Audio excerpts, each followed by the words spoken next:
नमस्कार दोस्तों, आज हम बात करेंगे सटतिला एकादशी व्रत के बारे में, जो कि 25 जनवरी 2025 को पड़ रहा है।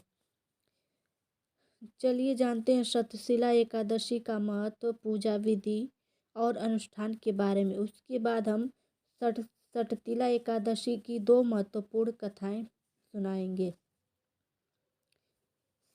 सटतिला एकादशी माघ मास के कृष्ण पक्ष की एकादशी को सटतिला एकादशी व्रत किया जाता है। इस दिन तिल का विशेष महत्व है। पद्म पुराण के अनुसार इस दिन उपवास करके तिलों से ही स्नान, दान, तर्पण और पूजा की जाती है। इस दिन तिल का इस्तेमाल स्नान, प्रसाद, भोजन, दान, तर्पण आदि सभी चीज़ों में किया जाता है। तिल के कई प्रकार के उपयोग के कारण ही इस दिन को सटतिला एकादशी कहते हैं। सटतिला एकादशी व्रत विधि।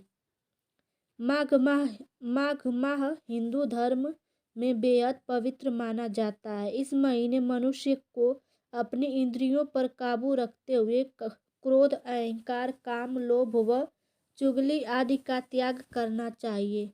सटतिला एकादशी की व्रत विधि अन्य एकादशी से थोड़ा भिन्न है। माघ माह के कृष्ण पक्ष की दशमी को भगवान विष्णु का स्मरण करते हुए गोबर में तिल मिलाकर 108 उपले बनाने चाहिए। इसके बाद दशमी के दिन मात्र एक समय भोजन करना चाहिए और भगवान का स्मरण करना चाहिए। सटतिला एकादशी के दिन भगवान विष्णु की पूजा करनी चाहिए। पद्म पुराण के अनुसार चंदन, अर्गजा, कपूर, नैवेद्य आदि से भगवान विष्णु का पूजन करना चाहिए। उसके बाद श्री कृष्ण नाम का उच्चारण करते हुए कुम्हड़ा, नारियल अथवा बिजौर के फल से विधि विधान से पूजा कर अर्घ्य देना चाहिए। एकादशी की रात को भगवान का भजन कीर्तन करना चाहिए। एकादशी की रात्रि को 108 बार ओम नमो भगवते वासुदेवाय मंत्र से उपलों को हवन में स्वाहा करना चाहिए।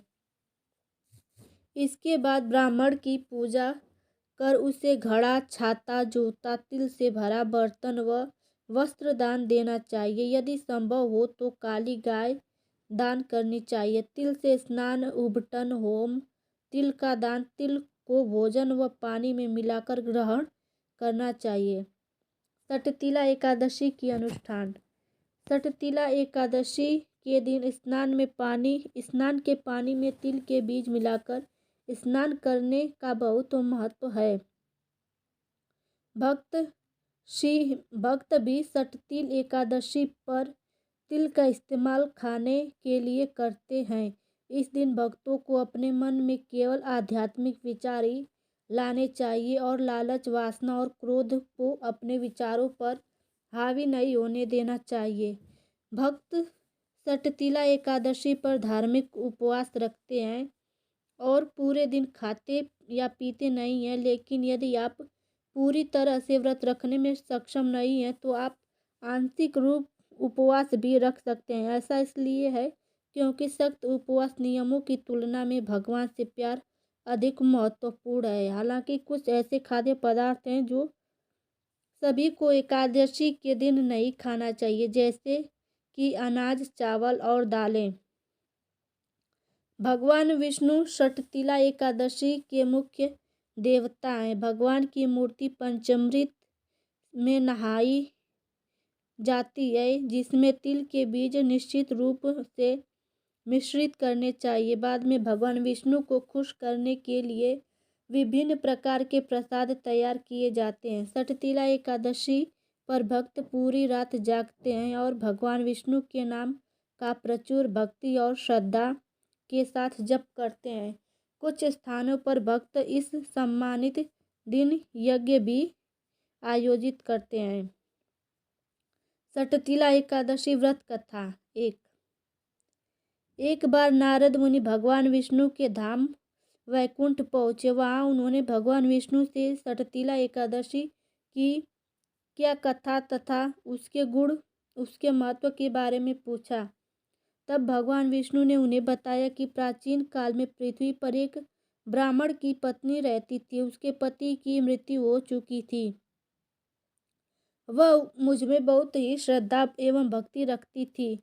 एक बार उसने 1 महीने तक व्रत रखकर मेरी आराधना की। व्रत के प्रभाव से उसका शरीर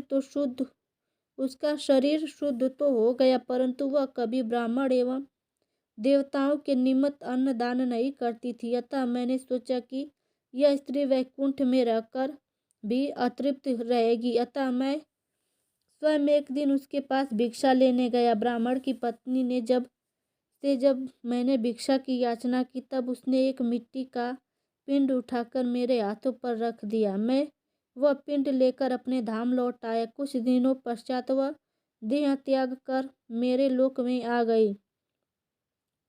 यहाँ उसे एक कुटिया और आम का पेड़ मिला। खाली कुटिया को देखकर वह घबराकर मेरे पास आई और बोली, मैं तो धर्मपरायण हूँ, फिर मुझे खाली कुटिया क्यों मिली। तब मैंने उसे बताया कि यह अन्नदान नहीं करने तथा मुझे मिट्टी का पिंड देने से हुआ है।